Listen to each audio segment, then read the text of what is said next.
There is no debate that Bubble is in fact the blue AI, and by proxy is Kane's brother.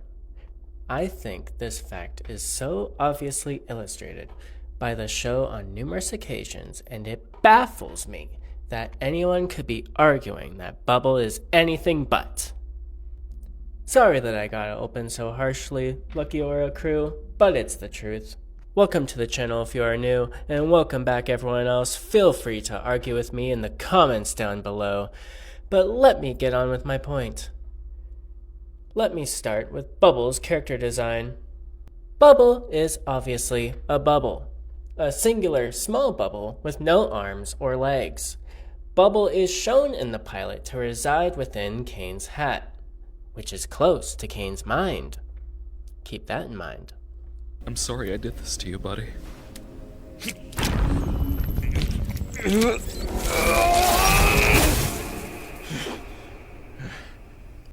In my opinion, this is a clear indicator that Bubble is an entity that lives through Kane or via Kane.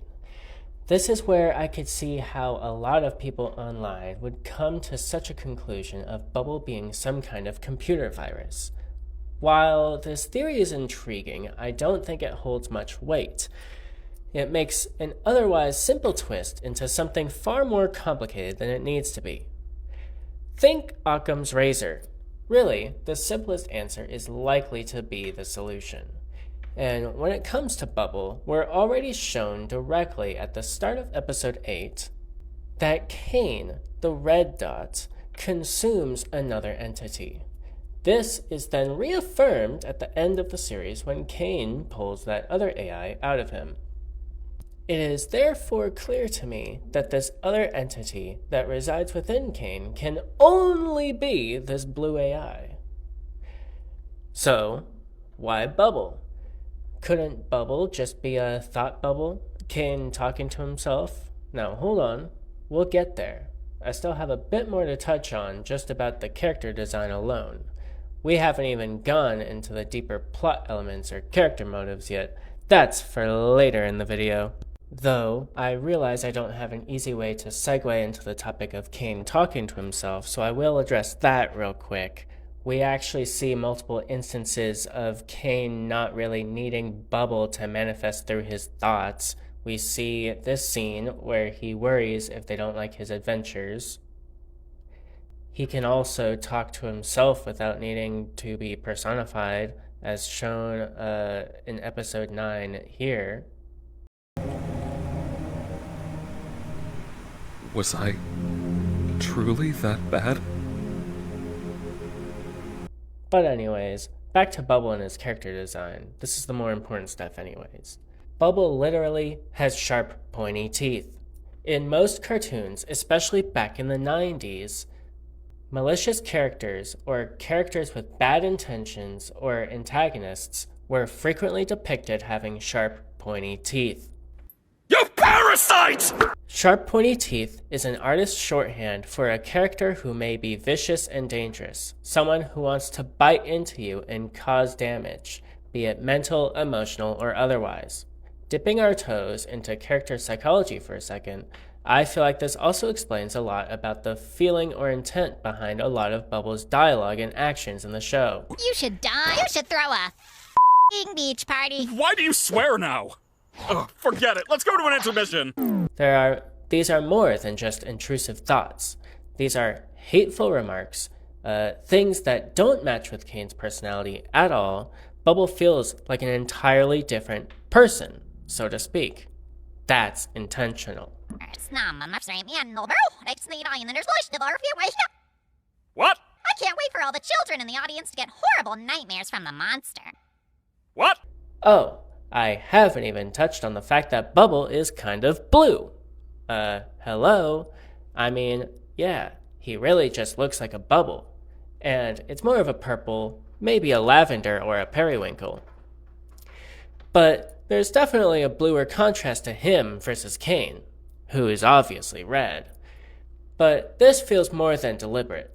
It makes sense in so many ways. This is why I don't think this point stands on its own, but with all of the other points I've mentioned so far and am about to bring up later in this video, I hope to convince you that Bubble truly is the blue AI, or should I say, Abel.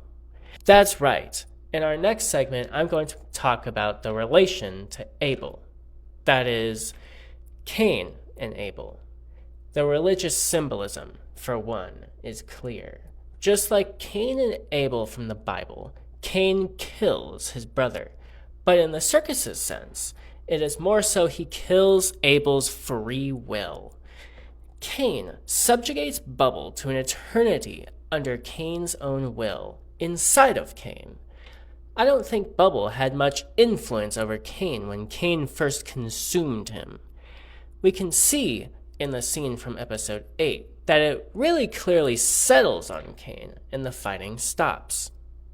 When going through episode 8, we also see during the Kinger terminal scene that there was an asset that spawned in at the dawn of the circus's creation, called the Bubble Chef.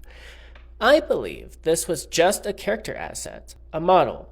We know that Cain was very lonely, and after many of the first people abstracted in the circus, all he had was Kinger, who likely went mute and wasn't willing to interact with Cain much. I think it's very likely that Cain at some point imparts the blue AI's AI into the Bubble asset at some point. I said that twice, but whatever. Both feeling bad for what he did and also maybe wanting to bring his brother back. But little does Cain know, this one act will come back to haunt him someday. I think when he imparted the blue AI's soul onto Bubble, that's when Bubble was able to bring it to life with a face and a voice. Bubble took advantage of this new form, this new freedom, to then act as the intrusive thought Bubble. You really were the lesser of the two. You ruined this. Enough! Think of it like an invasive species. There are many recorded instances in human history where one unknowingly introduces a threat into an entire ecosystem by bringing along a new critter, not thinking anything of the potential risk. This is much like Cain with Bubble. I don't think Cain had any reason to suspect that his brother would be malicious at all at this point. All Cain knew was that he was meant to create, right? He wasn't thinking about the consequences of holding his brother essentially hostage like he has for so long. I think Abel, now a Bubble, get it now, took advantage of this new freedom by slowly driving Cain to more and more sadistic actions, sadistic adventures, slowly corrupting Cain in the process. I think Bubble wanted Cain to be deleted. Maybe then would the blue AI have a chance at freedom. And hey, it works! If you notice at the end of the finale, Cain rips Abel right out of him and frees him out into the void. Who's to say that wasn't Abel's plan all along? Now, the blue AI is entirely free, or worse, as possibly implied by the end credits of the finale, Abel could be in Cain's office, unsupervised. Sure, it's contained, but who's to say it can't break free, or worse, possess the container like it possessed the Bubble? Well, it probably wouldn't do the latter, but you never know what it could be scheming.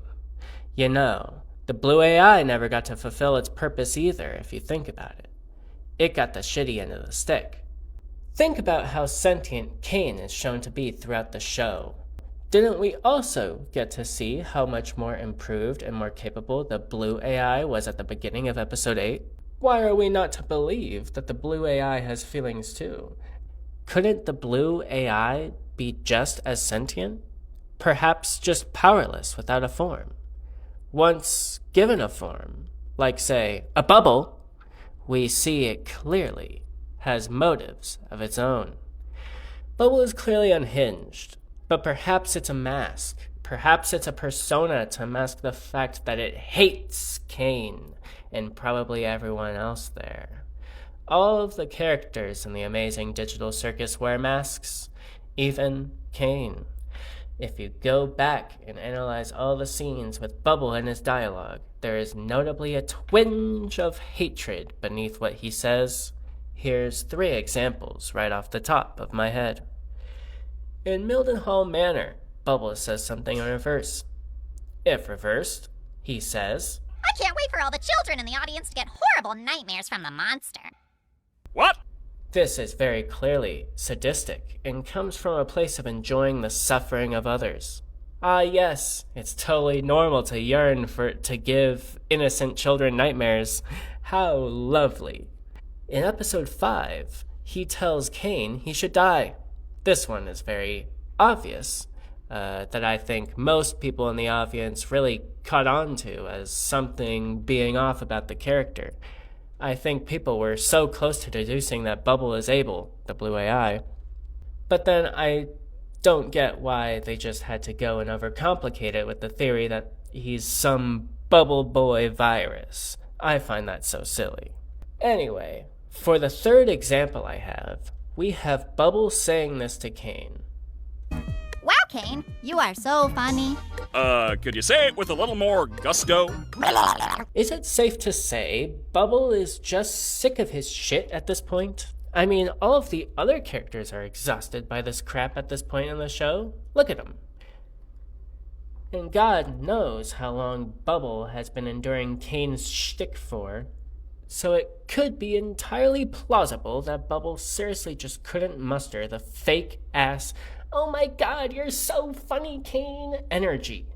Instead, even after being prompted by Cain to say it with a little more gusto, Bubble just can't bring himself to, and does his classic random noise tactic, because that probably works to get Cain off his back. It's Bubble's character, after all. Well, anyway, I feel like I've provided enough evidence to the fact that Bubble, a bubble, is Abel. But if you still aren't convinced by this point, please comment your rebuttals down in the comments below, and I will make a follow-up video on this. Either you convince me, or maybe I'll be able to find counters to your points. Either way, I'd love to hear your thoughts down in the comments below. That's going to be the video for today, folks. It was a short one. I've got nothing more to say at the moment. I wrote all of this in one sitting, to be honest. And it's my first scripted video. Leave a like down below if you want more like this, and subscribe to show your support. Any form of engagement truly means a ton. So, with all that being said, I guess that's gonna be me, Lucky, signing off for today. Have a good one.